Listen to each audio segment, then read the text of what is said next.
3:15 में लिखा है, जो कोई अपने भाई से बैर रखता है वह हत्यारा है। ये परमेश्वर का वचन कह रहा है, यानी कि वो भी हत्यारा। अगर आप मात्र बैर ही रख रहे हैं तो ये समान है किसी की हत्या करने के। इसका मतलब ये गंभीर मैसेज है जो यीशु मसीह देना चाह रहे हैं।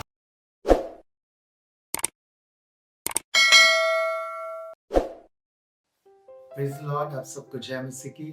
मैं पास्टर अभिषेक सिंह एक बार फिर से आप सभी का हमारे YouTube channel Jesus care ministry में स्वागत करता हूं। आज एक वर्ड को लेके मैं आपके बीच में आया हूं और मैं निश्चय जानता हूं इस वचन के द्वारा भी आप बड़ी बरकत को पाने जा रहे हैं। हालेलुया। आइए परमेश्वर के वचन में चलते हैं। एक खूबसूरत वचन आज प्रभु ने मेरे हृदय में आपके लिए दिया है जो पाया जाता है मत्ती रचित सुसमाचार उसका 5 अध्याय और उसके 21 से और 26 वचन के बीच। आप सब ने इस अध्याय को पढ़ा होगा, इन बातों को भी पढ़ा होगा। यीशु मसीह यहां पर कुछ शिक्षा दे रहे हैं, है ना। हम इसे जानते हैं, यीशु मसीह पहाड़ पर चढ़ गए और पहाड़ी उपदेश वहां पर प्रभु यीशु मसीह ने दिए और उसी का ये एक भाग है। और यीशु मसीह यहां पर एक बात को कहते हैं जो मेरे ध्यान का और मनन का कारण है। परमेश्वर का वचन कहता है, तुम सुन चुके हो कि पूर्व काल के लोगों से कहा गया था कि हत्या ना करना, और जो कोई हत्या करेगा वह कचहरी में दंड के योग्य होगा। प्रभु यीशु मसीह एक बात कर रहे हैं, एक चीज की चर्चा कर रहे हैं और बता रहे हैं कि पूर्व काल के लोगों से कहा गया था, यानी कि पहले के लोगों को ये बताया गया था कि ये व्यवस्था के अनुसार अपराध है। यदि कोई हत्या करता है तो ये अपराध है, ये पाप है, और अगर कोई ऐसा करता है तो वो कचहरी में दंड के योग्य होगा। पर यीशु मसीह एक बात कहते हैं 22 वचन में, कहते हैं, परंतु मैं तुमसे ये कहता हूं कि जो कोई अपने भाई पर क्रोध करेगा वे कचहरी में दंड के योग्य होगा, और जो कोई अपने भाई को निकम्मा कहेगा वह महासभा में दंड के योग्य होगा, और जो कोई कहे अरे मूर्ख वह नरक की आग के दंड के योग्य होगा। यीशु मसीह इस बात को आगे लेके जाते हैं। इसका मतलब क्या है? इसका मतलब है यीशु मसीह व्यवस्था नहीं तोड़ रहे, यीशु मसीह व्यवस्था को खत्म नहीं कर रहे कि हाँ पुराने समय में ऐसा कहा गया था कि तू हत्या ना करना, पर प्रभु उसके आगे कुछ गहरी शिक्षा में लेके जा रहे हैं और वो एक जड़ तक पहुंच रहे हैं जो मनुष्य को हत्या के अपराध तक लेके जा सकती है, और वो जड़ है क्रोध। और गहराई में यीशु मसीह इस वर्ड को लेके जा रहे हैं, उसे और गहराई दे रहे हैं कि ये कहा गया था कि हत्या ना करना, पर प्रभु कह रहे हैं कि यदि तू अपने भाई पर क्रोध करता है, यदि तू कहता है निकम्मा, यदि तू कहता है मूर्ख, तो तू सेम दंड का भागी होगा जो हत्या का है। और ये गंभीर बात है। अगर मैं साधारण शब्दों में बोलूं कि एक और मृत्यु है, एक और हत्या है जो हम कर देते हैं, किसी मनुष्य को एक मृत्यु में ले जाते हैं, वो है शब्दों के द्वारा। आपको समझ आया है? किसी व्यक्ति को शस्त्र से मार देना, उसके शरीर को घात करके उसकी हत्या करना, यह फिजिकल है, लेकिन एक स्पिरिचुअल भी है। और इसलिए यीशु मसीह ने कहा कि तुम शब्दों से भी मार सकते हो, तुम शब्दों से भी घात कर सकते हो।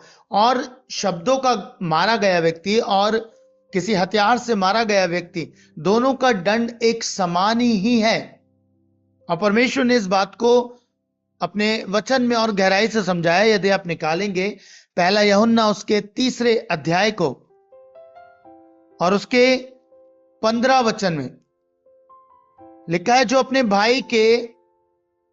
भाई से बैर रखता है वे हत्यारा है, यानी कि वो हत्या के समान है। यदि आप अपने भाई से बैर रखते हैं, 3:15 में लिखा है, जो कोई अपने भाई से बैर रखता है वह हत्यारा है। ये परमेश्वर का वचन कह रहा है। यानी कि वो भी हत्यारा है। अगर आप मात्र बैर ही रख रहे हैं तो ये समान है किसी की हत्या करने के। इसका मतलब ये गंभीर मैसेज है जो यीशु मसीह देना चाह रहे हैं। कह रहे हैं कि हमें अपने शब्दों से किसी को घात नहीं करना, उसकी हत्या नहीं करनी है। ये एक गहरी शिक्षा यीशु मसीह मुझे और आपको देना चाह रहे हैं। बाइबल में लिखा हत्या ना करना ये एक्सटर्नल एक्ट है, यानी कि बाहरी एक कार्य है। पर शब्दों से किसी को मार देना, किसी को मूर्ख कहना, अपने भाई कौन हुआ? जो विश्वासी है, जो आप भी एक ही प्रभु को मानते हैं और वो भी एक ही प्रभु को मान रहा है।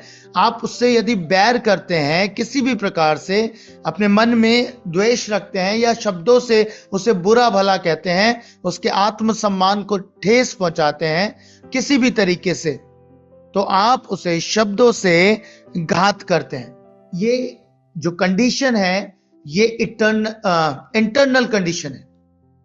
मैंने कहा एक एक्सटर्नल एक्ट है और एक इंटरनल कंडीशन है, पर दोनों ही समान रीति पर है, दोनों ही दंड के भागी हैं।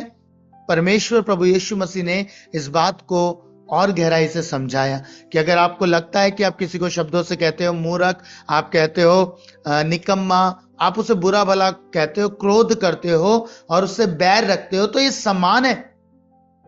आज मैं इसी बात पे आपका ध्यान केंद्रित करना चाहता हूं कि कितना इंपॉर्टेंट है जो प्रभु ने कहा अपने भाई से अपने समान हमें प्रेम करना है, अपने भाई को प्रेम करना है। जब आप यूहन्ना की ये पहली पत्री को पढ़ेंगे, आप जगह जगह इसमें इसी बातों को पाएंगे। अगर आप पढ़ेंगे 3 अध्याय के 11 वचन से, तो लिखा है क्योंकि जो समाचार तुमने आरंभ से सुना वह यह है कि हम एक दूसरे से प्रेम रखें और केन के समान ना बने जो उस दुष्ट से था और जिसने अपने भाई को घात किया, है ना। फिजिकली उसने मार दिया, हमें उसके समान नहीं बनना। उसने अपने भाई को घात किया और वो उस दुष्ट से था। इसका मतलब क्या है? उसने शैतान की बातों में आकर, इन्फ्लुएंस में आकर अपने भाई को मार दिया। और आगे लिखा है और उसे किस कारण घात किया? इस कारण कि उसके काम बुरे थे और उसके भाई के काम धर्म के थे। आज बहुत से जीवन यही करते हैं, वो हत्या नहीं कर रहे पर अपने शब्दों से, अपनी बातों से लोगों को मार देते हैं और वो केन के समान है, बाइबल कहती है। क्यों? क्योंकि कई बार दूसरे व्यक्ति के काम धर्म के होते हैं और हम इससे बैर करने लगते हैं। आगे अगर आप पढ़ेंगे इसे तो और लिखा है, हे भाइयों, यदि संसार तुमसे बैर करता है तो अचंभा ना करना। हम जानते हैं कि हम मृत्यु से पार होकर जीवन में पहुंचे हैं, क्योंकि हम भाइयों से प्रेम रखते हैं। जो प्रेम नहीं रखता वह मृत्यु की दशा में रहता है। और आगे इसमें लिखा है, जो कोई अपने भाई से बैर रखता वह हत्यारा है और तुम जानते हो किसी हत्यारे में अनंत जीवन नहीं रहता है। हालेलुया। क्या कह रहा है परमेश्वर का वचन और क्या सिखा रहा है?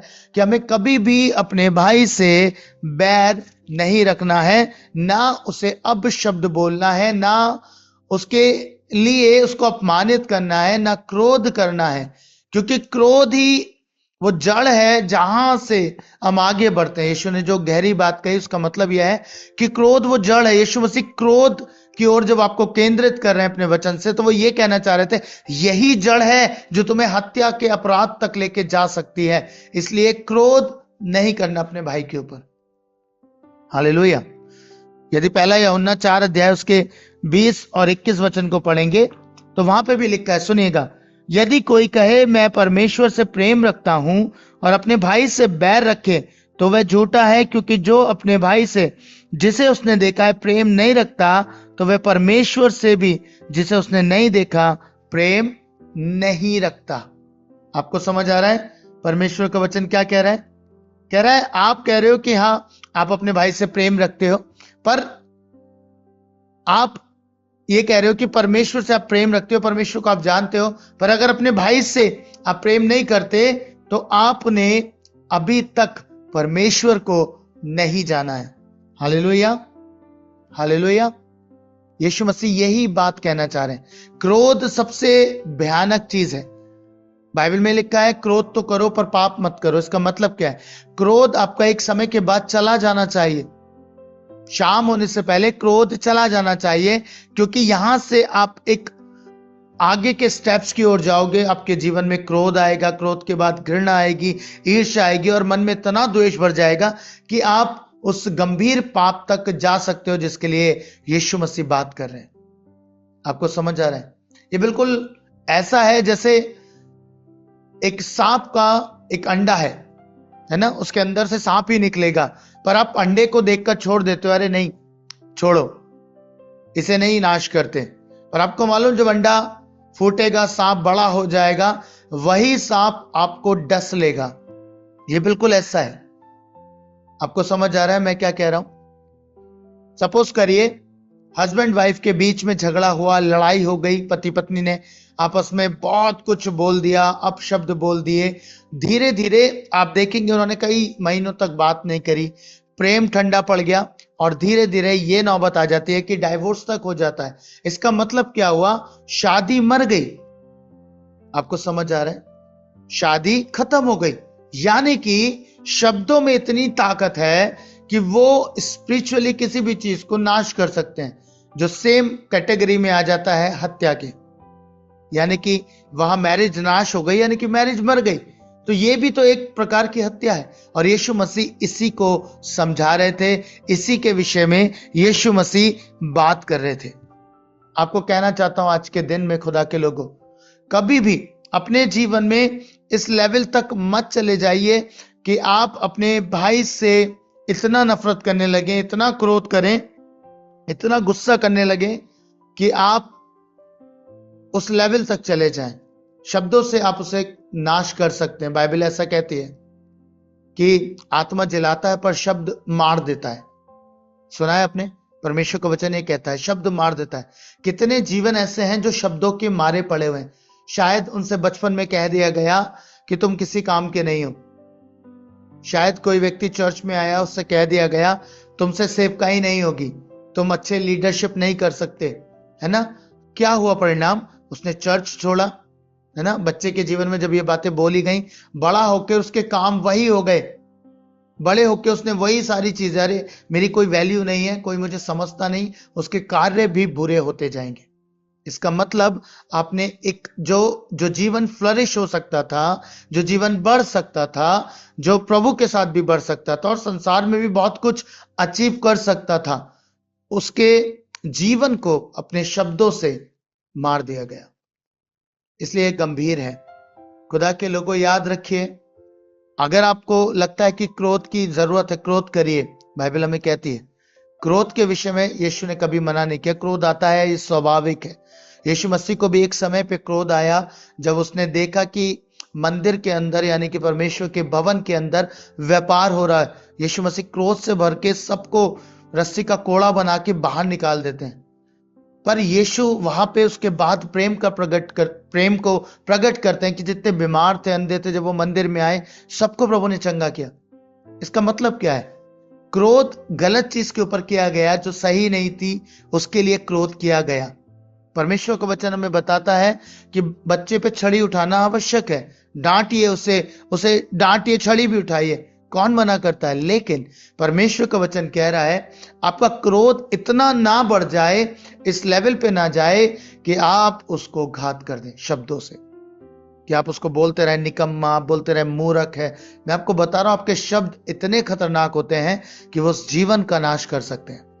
वो जीवन फिजिकली तो शायद जीवित रहेगा, वो व्यक्ति फिजिकली तो शायद जीवित दिखाई देगा, लेकिन वो अंदर से कहीं ना कहीं मर चुका होगा। उसकी आशाएं मर चुकी होंगी, उसकी जो योजना भविष्य के लिए होंगी वो मर चुकी होंगी। आपने सुना है ऐसे लोगों को जो ये कहते हैं कि हमने बहुत कुछ ठाना था, पर लोगों ने हमारे जीवन में इन बातों को खोल दिया कि हमसे कुछ नहीं हो पाएगा, हम कुछ करने के योग्य नहीं। उन्होंने वो चीजें अपने जीवन में रखी और वो आगे नहीं बढ़ पाए। खुदा के लोगों, इसलिए कहना चाहता हूं, ये गंभीर है। कभी भी परिवार में कुछ भी हो या बातें हो, कभी भी अपने भाई के प्रति ऐसा बैर ना रखें, ऐसी बातें ना रखें जिससे आप उसकी लाइफ को डिस्ट्रॉय कर दें, जो आत्मिक है, जो उसका इंटरनल कंडीशंस हैं या इंटरनल एक्ट्स हैं, कहीं आप उसको खत्म ना कर दें। याद रखिएगा, परमेश्वर कह रहे हैं क्रोध कर सकते हैं, लेकिन वो शाम तक जाना भी चाहिए। प्यार से हम बात करें, प्यार से एक दूसरे को समझाएं। परमेश्वर के वचन में साफ साफ लिखा है, अगर आप पहला यूहन्ना 2:9-11 भी पढ़ेंगे तो वहां पे भी ऐसा ही कुछ वर्णन पाया जाता है। सुनिएगा क्या लिखा है 9 में 2:9। जो कोई ये कहता है कि मैं ज्योति में हूं और अपने भाई से बैर रखता, वह अब तक अंधकार ही में है। अगर आप अपने भाई से बैर रखते हैं, अपने मन के अंदर ईर्ष्या, घृणा, द्वेष रख के बैठे हुए हैं, अभी तक आपका क्रोध ठंडा नहीं पड़ा, अभी तक आपने उन बातों को अपने मन से नहीं निकाला है, तो याद रखिए परमेश्वर का वचन कह रहा है आप अब तक अंधकार में हैं, आप अभी तक ज्योति के अंदर आए नहीं। क्योंकि परमेश्वर का वचन कहता है जो कोई अपने भाई से प्रेम रखता वे ज्योति में रहता और ठोकर नहीं खा सकता, पर जो कोई अपने भाई से बैर रखता वे अंधकार में है और अंधकार में चलता है और नहीं जानता कहां जाता है, क्योंकि अंधकार ने उसकी आंखें अंधी कर दी हैं। ये भयानक बात है। परमेश्वर का कलाम कह रहा है अभी तक आप ज्योति में नहीं है, और जो ज्योति में नहीं चलता वो ठोकर खाता ही है, यानी कि गिर पड़ता है। आत्मिक जीवन में आप गिर जाएंगे। अगर आपको ये लगता है कि आप अपने भाई से बैर रखकर एक आत्मिक जीवन में आगे बढ़ सकते हैं, तो ये गलत फहमी है। आपको अगर ये लग रहा है कि आप आत्मिक जीवन में अचीव कर लेंगे, आपकी प्रार्थनाएं भी सुन ली जाएंगी, सब कुछ कर लिया जाएगा, तो ये आप गलती कर रहे हैं। क्योंकि परमेश्वर के वचन में मत्ती 5 अध्याय में 23 वचन कुछ कहता है इसलिए यदि तू अपनी भेंट वेदी पर लाए और वहां तू स्मरण करे कि तेरे भाई के मन में तेरे लिए कुछ विरोध है, तो अपनी भेंट वहीं वेदी के सामने छोड़ दे और जाकर पहले अपने भाई से मेल मिलाप कर और तब आकर अपनी भेंट चढ़ा। जब तक तू अपने मुद्दई के साथ मार्गी में है उससे झटपट मेल मिलाप कर ले, कहीं ऐसा ना हो कि मुद्दई तुझे हाकिम को सौंपे और हाकिम तुझे सिपाही को सौंप दे और तू बंदी गृह में डाल दिया जाए। मैं तुझसे सच कहता हूं कि जब तक तू कौड़ी कौड़ी भर ना दे तब तक वहां से छूटने ना पाए। परमेश्वर का वचन कह रहा है इसलिए यदि तू अपनी भेंट वेदी पर लाए और वहां तू स्मरण करे कि तेरे भाई के मन में तेरे लिए कुछ है, आपके मन में हो ना हो पर आपके भाई के मन में अगर आपके लिए कुछ है, तो परमेश्वर कह रहा है भेंट को वहीं छोड़ दे। उस भेंट से कोई काम नहीं बन पाएगा। उस भेंट को जो तू लेके आया है वो इंपॉर्टेंट नहीं है। परमेश्वर कह रहे हैं तेरा हृदय ज्यादा इंपॉर्टेंट है। तेरे भाई का हृदय जो तेरे प्रति है वो बहुत इंपॉर्टेंट है, यानी कि उससे मेल मिलाप कर ले, तब आके भेंट चढ़ा, तब वो ग्रहण योग्य होगी। और अगर ऐसा नहीं है तो याद रख तुझे हाकिम को सौंप दिया जाएगा, बंदी गृह में डाल दिया जाएगा, यानी कि तू बंधनों में पाया जाएगा। आत्मिक बंधवाई आ जाएगी, स्पिरिचुअल एक बॉन्डिंग आ जाएगी, आप बंध जाएंगे। बहुत से जीवन आपको मालूम है क्यों बंधवाई में है, क्यों बीमारियों में है, क्यों तकलीफों में है, क्योंकि उन्होंने कहीं ना कहीं अपने भाई को क्षमा नहीं किया या उन्होंने अपने भाई से क्षमा नहीं पाई है। इस कारण से बहुत से जीवन ऐसी बॉन्डेज में है, वो बंध गए आत्मिक रीति पे और वो बन चुके हैं। आपको समझ आ रहा है? इसी कारण से उनके शरीर पे वो चीजें खुल जाती हैं। बाइबल कहती है जब तक तू कौड़ी कौड़ी ना भर दे तब तक वहां से छूटने ना पाएगा, आजाद नहीं हो पाएंगे।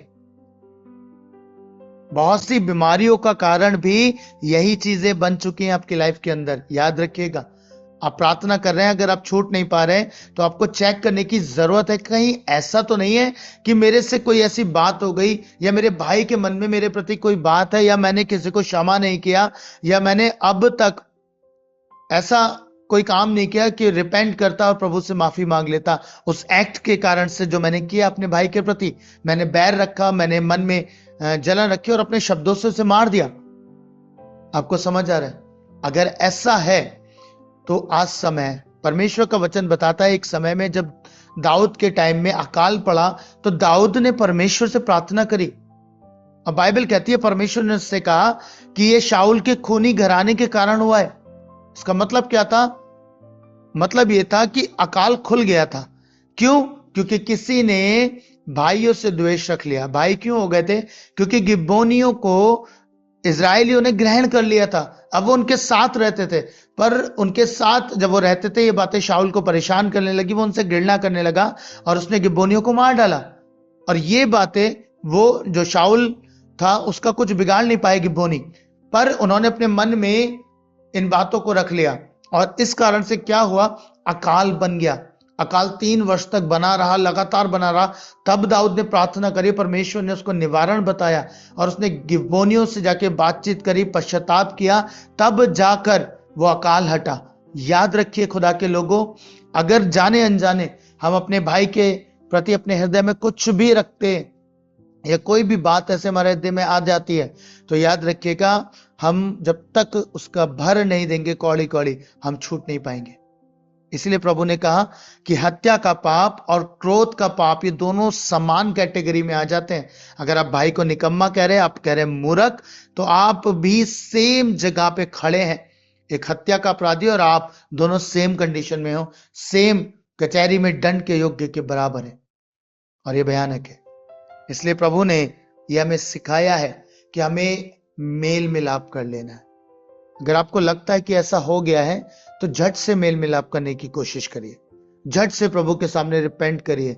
इससे पहले आप प्रार्थना करने जाएं, इससे पहले आप अपने धन्यवाद का बलिदान चढ़ाएं, वो भी भेंट है। आप परमेश्वर को धन्य कहें, आप प्रार्थनाओं को लेके जाएं, तो उससे पहले याद करिए आपके हार्ट को, याद करिए आपके हार्ट में कुछ ऐसा तो नहीं जो दूसरे के प्रति गलत है, या आपके भाई के मन में आपके प्रति कोई कड़वाहट तो नहीं है ना? इन सारी बातों पे हमें ध्यान लगाना है, और जब हम ये सारी बातें देख लेंगे तब हम क्षमा मांगेंगे और प्रभु हमारे लिए सब कुछ कर देगा, जैसे दाऊद के समय में हुआ। मैंने आपको बताया अकाल था, उसने प्रार्थना करी, परमेश्वर ने निवारण बताया और उसने क्षमा मांगी, पश्चाताप किया, उसके बाद सब कुछ ठीक हो गया। वैसे ही आपकी जिंदगी में सब कुछ ठीक हो सकता है।